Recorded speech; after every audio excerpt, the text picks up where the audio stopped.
all are doing great. Welcome back to your own channel Fiction Treasure. मैं हूँ आपकी friend और आज मैं आपके लिए एक बहुत मज़े की स्टोरी लेकर आई हूँ। तो चलें स्टोरी स्टार्ट करते हैं। फ्रेंड्स, शेख चिल्ली का नाम तो आपने यकीनन सुना ही होगा और इसकी कहानियाँ पढ़कर लुत्फ़अंदोज़ भी हुए होंगे। आज मैं आपको इसकी हमाकत से भरपूर एक बहुत मज़े की कहानी सुनाती हूँ। किसी गाँव में एक बुढ़िया रहती थी जिसका एक ही बेटा था। उसका नाम चिल्ली था। वो बहुत कामचोर, बेवकूफ़, सुस्त और काहिल था। इसे बस एक ही काम आता था, शेखी बगाड़ने का। जहाँ चंद लोगों को इकट्ठे बैठे देखता, इनके करीब जाकर खुद भी बैठ जाता और इन्हें गुफ्तगू का मौका दिए बगैर अपने झूठे सच्चे कारनामे बयान करने लगता। गांव के लोग इसकी इस आदत से बहुत तंग थे और इसका नाम ही शेख चिल्ली रख दिया था। वो अपने नाम की तरह बड़े बड़े ख्याली मंसूबे बनाता, लेकिन किसी पर अमल नहीं करता।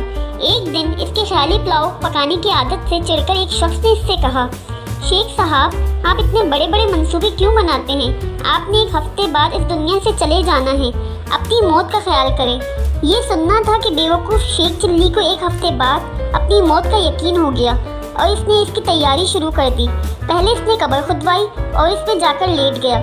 6 दिन गुजर गए, कुछ ना हुआ।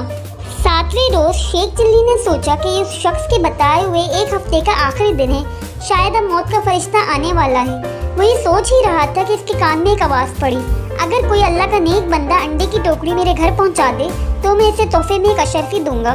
शेख चिल्ली अशरफी का नाम सुनकर कब्र से बाहर निकल आया और अंडे की टोकरी उठाकर सर पर रख ली। ये देखकर टोकरी के मालिक ने कहा, शेख साहब ज़रा संभल कर ले जाना, अंडे टूटने ना पाए, वरना कुछ भी नहीं दूंगा, उल्टा पैसे ले लूँगा। शेख चिल्ली बड़े गुरूर से बोला, मियाँ साहब, मैं शेख चिल्ली हूँ, कोई छोटा मोटा शख्स नहीं हूँ, पूरा गांव मुझे जानता है। ये कहकर वो अंडे की टोकरी लेकर चल पड़ा। ख्याली पुलाव पकाने की तो आदत थी ही। सर पर अंडों की टोकरी रखकर रास्ते चलते हुए ख्याली पुलाव पकाने लगा। अंडे पहुँचाने की मजदूरी मुझे एक अशरफी मिलेगी, बड़ी रकम है, इससे मैं मुर्गी खरीदूंगा, वो अंडे देगी, अंडे बेचकर बकरी लूँगा, जो बच्चे देगी, बकरी के बच्चे बेचकर गाय लूँगा, गाय दूध देगी, मेरे बच्चे मुझसे दूध मांगेंगे तो मैं उनसे कहूँगा ये लो दूध। इतना कहते हुए इसने टोकरा पकड़े दोनों हाथ हटा लिए, जिसकी वजह से वो ज़मीन पर गिर पड़ा और सारे अंडे टूट गए। अंडों के मालिक ने जब ये मंजर देखा तो वो गुस्से में रोते हुए बोला, हाय मेरे अंडे। दूसरी तरफ शेख चिल्ली रोते हुए दुआई दे रहा था, हाय मेरे बच्चे।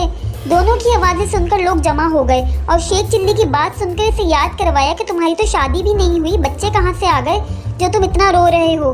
हाँ, अंडों के मालिक का तुमने जो नुकसान किया है उसका हर्जाना तुम्हें देना पड़ेगा। बात शेख चिल्ली की माँ तक पहुँच गई।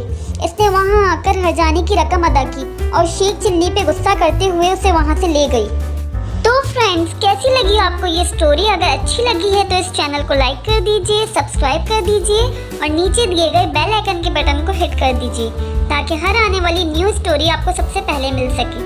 Thanks for watching.